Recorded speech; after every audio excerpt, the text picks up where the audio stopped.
Nah, jika kalian menemukan luka-luka seperti ini hanya di sebelah bagian saja, kira-kira orang ini sakit apa ya? Nah, itu namanya adalah herpes zoster. Dan bahasa di masyarakat itu juga bisa disebut yang namanya cacar ular, teman-teman.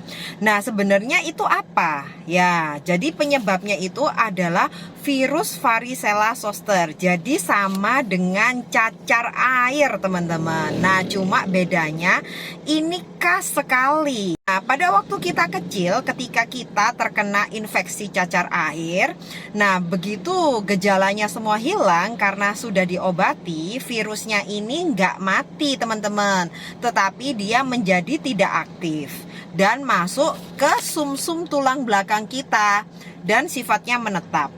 Nah, apabila imun kita lagi lemah, maka virus ini menjadi aktif kembali. Nah, faktor pemicunya biasanya berupa stres atau kita overload pekerjaan, atau juga karena faktor usia ya, biasanya usianya 50 tahunan ke atas.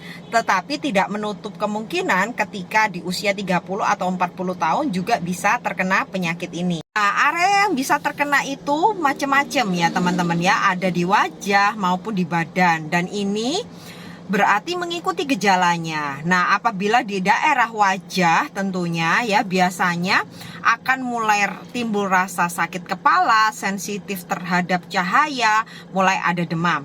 Nah, apabila di badan dia bentuknya khas sekali seperti ini. Nah, jadi dia hanya di bagian sisi tubuh, jadi asimetris teman-teman.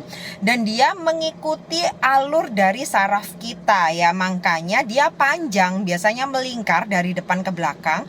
Makanya disebut dengan yang namanya cacar ular. Nah, ini gambaran lainnya ya teman-teman ya. Jadi tergantung apakah ada infeksi sekunder yang mengikuti penyakit ini. Cara menegakkan diagnosanya itu mudah banget teman-teman. Bisa tes serologi atau PCR. Tapi biasanya di fasilitas kesehatan dengan melihat gejalanya itu sudah khas banget. Biasanya itu sudah bisa tegak diagnosanya.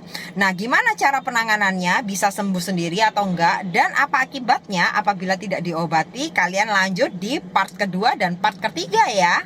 Jangan lupa follow.